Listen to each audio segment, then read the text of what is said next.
have a little good news for you today. At least I think these are two feel-good stories. One's out of Tanzania and one's out of Madagascar, because these leaders are standing up for their people, and these leaders are saying things that I think everyone around the world would want to hear. Unless, of course, they're all locked up in the cult of progressivism or the cult of scientism or have TDS or whatever.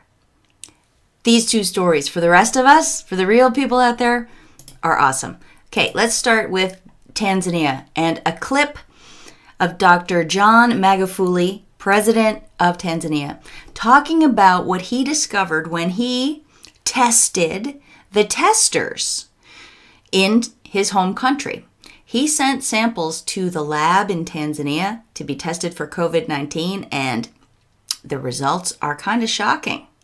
After this 4-minute, approximately, clip, I'll come back and talk a little bit more about it, including what the reaction out there in the world was to him. Tukachukua sample za mbuzi, tukachukua sample za kondoo, tukachukua sample za papai, tukachukua sample za oili ya gari na sample za vitu vingine mbalimbali, tukavipeleka pale kwenye maabara bila wao kujua. Ya papai tukaipa jina Elizabeth Anne, miaka 26, female. Papai lile lilikuwa positive kwamba lina corona. Maana yake maji mle ndani zilizotolewa mle kwenye papai ni positive. Tulipeleka sample ya ndege Kware, imekuwa positive. Tumepeleka sungura, ikawa determinant. Kwa hiyo ukishagundua kitu hiki, lazima ujue kuna mchezo wa ajabu unafanyika kwenye vipimo hivi, kwamba kuna mambo ya ajabu yanafanywa katika nchi hii. Either wahusika wa laboratory ile wamenunuliwa na mabeberu, either hawana utaalamu, which is not true, kwa sababu maabara hii imetumika sana kwenye magonjwa mengine. Either zile sample zinazoletwa, kwa sababu mpaka reagent zinatoka nje, mpaka zile swap, zile vipamba vya kuweka kwenye nani mle vinatoka nje. Kwa hiyo lazima kuna kitu fulani kinafanywa. Kwa hiyo kuna watu, kutokana na extrapolation ya hizi information nilizonazo, lazima kuna watu wameambiwa positive wakati si wagonjwa wa corona, na inawezekana wengine wakafa kwa hofu. Kwa hiyo natoa wito kwa Watanzania, msiwe na hofu. Ni lazima pawe na maswali mengi ya kujiuliza sisi kama Watanzania, lakini na dunia na Afrika nzima lazima ijiulize vizuri katika tatizo hili la ugonjwa, kwamba kuna kitu fulani ambacho inawezekana hakijaeleweka kwa Watanzania na kwa wanasayansi, lakini inawezekana hata duniani hawajakielewa. Tanzania, tusimame imara, tushikamane, tumtangulize Mungu wetu, tuchape kazi, tusiogopane, tusaidiane ili tatizo hili tuondoke. Na wale wanaoendelea kufanya mbinu za kijingajinga kama hizi ambazo nimezisema, kwamba papai nalo lina corona, Kware ana corona, mbuzi ana corona, ni lazima katika scientific approaches watu lazima wafanye kazi. Ni waombe wataalamu wetu, vyuo vikuu, Sokoine, University of Dar es Salaam, vyuo vyote, NEMRI na kadhalika. Huu ndio wakati wa kufanya kazi na kuonyesha integrity zenu za kufanya research kwa sasa. Sina uhakika sana na mkuu wa maabara hii kama anafahamu, kwa sababu hata tulipokuwa tunapeleka zile sample hatukumjulisha. Yeye amepima akijua ni sample za binadamu. Lakini kwa nini na yeye hakufanya trial kwenye siku za nyuma ili kujustify kile kifaa anachokitumia? Kwa hiyo kuna mambo mengi ya ovyo ovyo humu ndani. Okay, so pretty shocking stuff, wouldn't you say? A papaya tested positive, and what was it? A goat and other things. I have cut about half of that speech out, but I will link to it in the description box so you can hear the whole thing. It is worth listening to him because he's got other things to say in there, including calling out the WHO, calling out the World Health Organization a little bit for their failures to do anything about this. And he mentions that something is really wrong. He asks, are his people in the lab being bought off?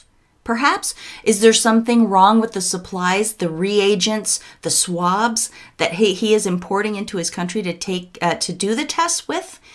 He's saying he doesn't trust any of it. And so that to me is very interesting.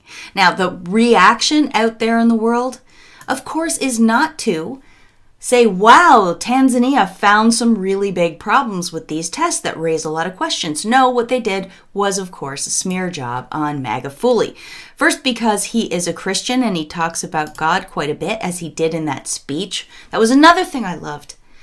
Magufuli told his people not to worry, not to be afraid that they could beat it, that they were smart, that they have potential cure, which they're going to be getting from Tanzania. But they also have herbal remedies in their own country that are being effective.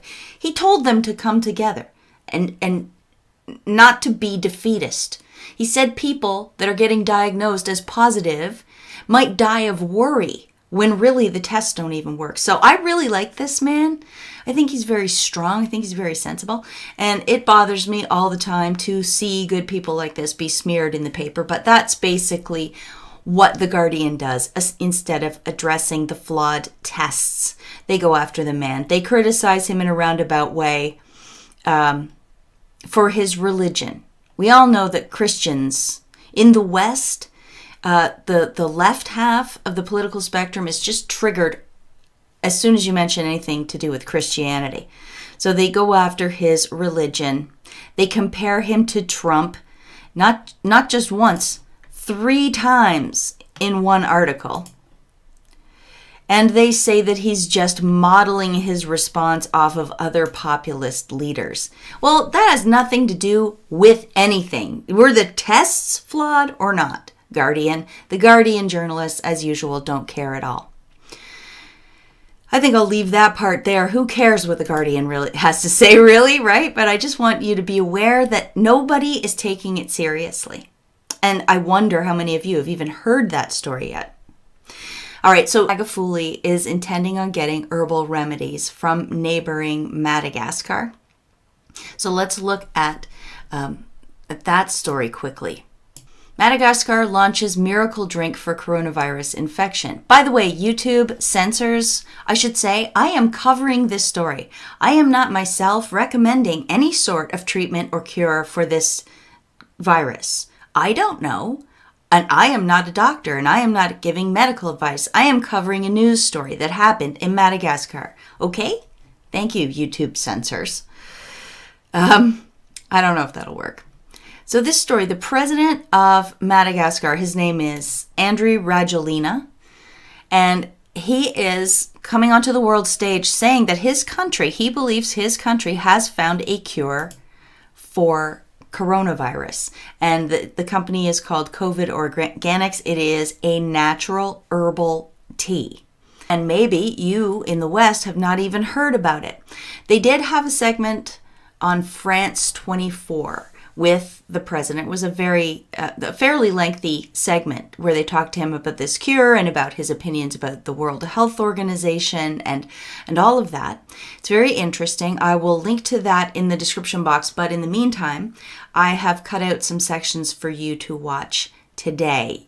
Measures, Madagascar has set itself apart by its use of COVID Organics, a remedy based on Artemisia, a plant with proven therapeutic effects in the fight against malaria. You've already sent it to a number of African countries, but do you have proof in Madagascar that this treatment works? What evidence can we provide at this point?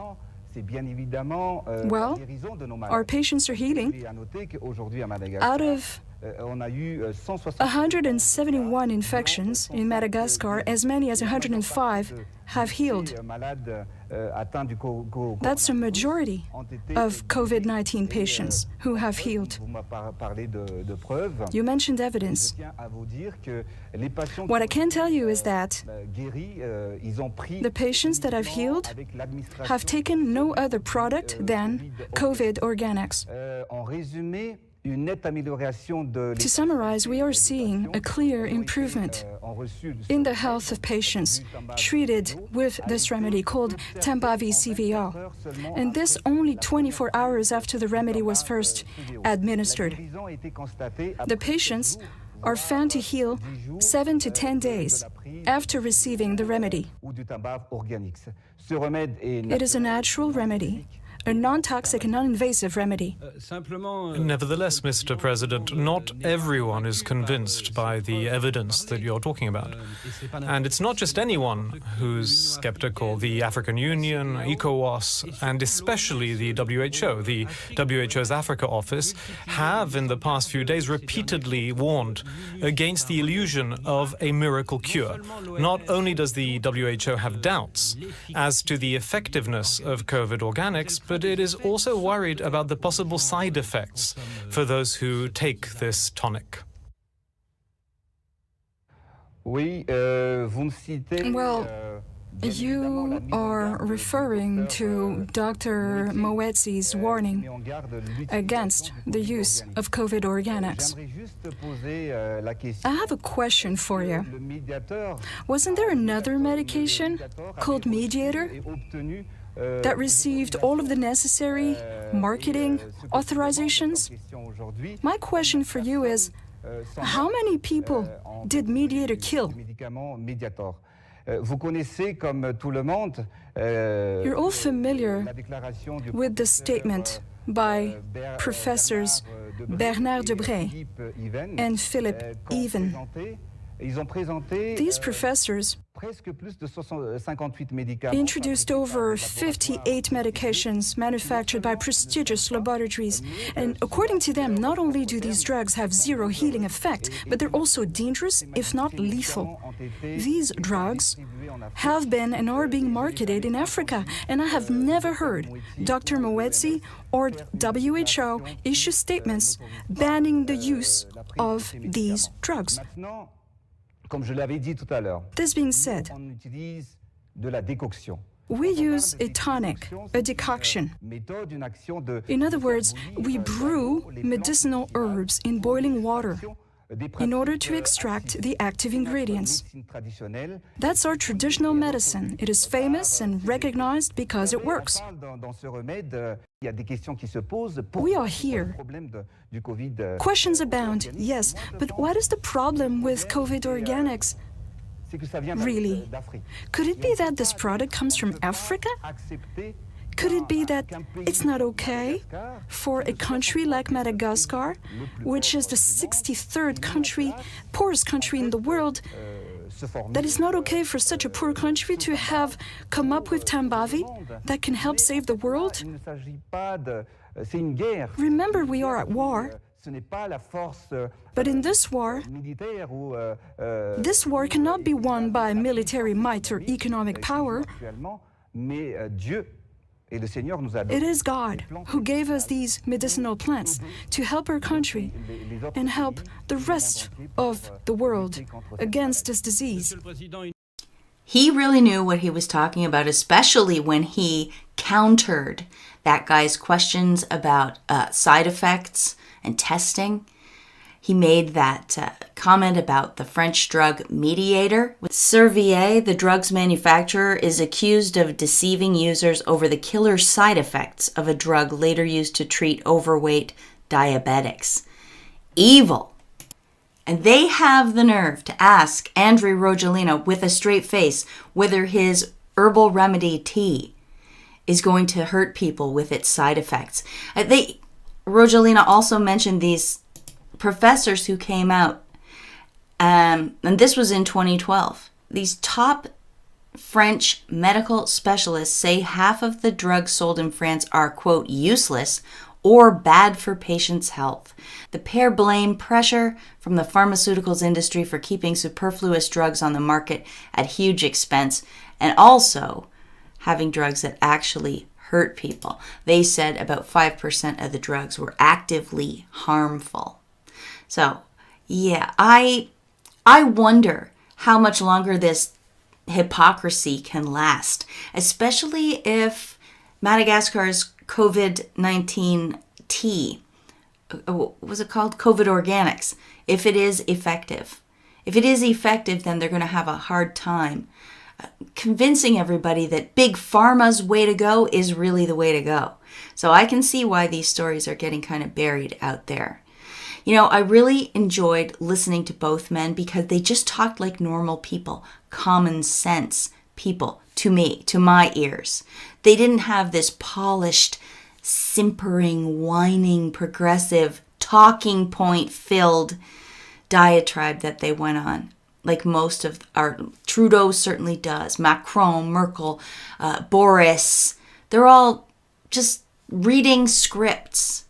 And are those scripts prepared possibly by the same people behind this, just trying to stop natural cures from getting out? Namely the World Health Organization, namely all these foundations that make a lot of money when there isn't a real cure, namely all these pharmaceutical companies. I don't know. But it was so good to hear Andre Rajoelina, again, he talked about God. He talked about natural remedies being a cure from God, a gift from God to his country. And I think that's part of what the progressives and the scientist cult people, these phony experts, I believe that's part of what they hate about the messages coming out of Africa right now. And it's certainly part of what I love about the messages coming out of Africa right now. There he is there, Andre Rajoelina. I really enjoyed what he had to say. And in the panel, though, this guy asked him not only about side effects, but he also said the WHO and African Union have raised doubts about how well this COVID tea works on patients. And, you know, Andre Rajoelina gave the evidence. His patients are being cured. Patients are being cured. But also, when you look into this Artemisia plant and the history of it, it's really shocking that the WHO would say anything like that. However, they have. Here is the World Health Organization raising doubts on May 4th. So right away, right after the president of Madagascar came out talking about his country's cure or remedy for the virus, the WHO put out this statement. Look how they sell this to the public, though. They say, WHO recognizes that traditional, complementary, and alternative medicine has many benefits, and Africa has a long history of traditional medicine and practitioners that play an important role in providing care to populations. Medicinal plants such as Artemisia annua are being considered for possible treatments for COVID-19 and should be tested for efficacy and adverse side effects. Africans deserve to use medicines tested to the same standards as people in the rest of the world. That's the part that makes me laugh. Africans deserve to use medicines tested to the same standards as people in the rest of the world. That makes it sound like the rest of the world has something figured out that Africa doesn't, number one. And number two, it makes it sound like Westerners are at all appreciative of the treatments they're getting when we are blocked from getting so many treatments that we would like to have, or we are forced into possibly taking vaccines. That's the standard, I guess, the WHO wants to impose on Africa. But it has a problem because it acknowledges, in part of its virtue signaling frenzy, traditional remedies, right? I'm sure that's why it did it. I'm sure it didn't do it because it actually wants Africans to use traditional remedies. No, it wants big pharma in there. But in either case, it's very, very curious and disingenuous for the WHO, the World Health Organization, to pretend that this is some kind of new thing.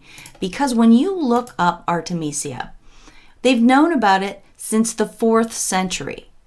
Now, obviously not the World Health Organization, because it's only been around for 75 years or something like that. But this has been a known about treatment since the 4th century. And then it has quite a fascinating history going through to when it was accepted as a cure for malaria in 1973. I say it's very interesting because it all started with Project 523 out of Vietnam and China, which blew my mind when I found that out, because if you recall from my last video, that's where the whistleblower, Rick Bright, and Wellcome Trust head, Jeremy Farrar, both did their studies. They were both in Vietnam pretty much at the same time, trying to look for a cure for malaria. Well, I just showed you they had it from way back in the 70s. Tu Youyou won the Nobel Prize for it in 2015.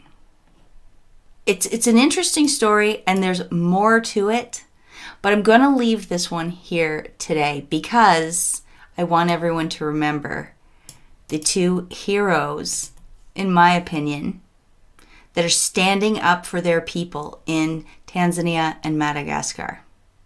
John Magufuli and Andry Rajoelina.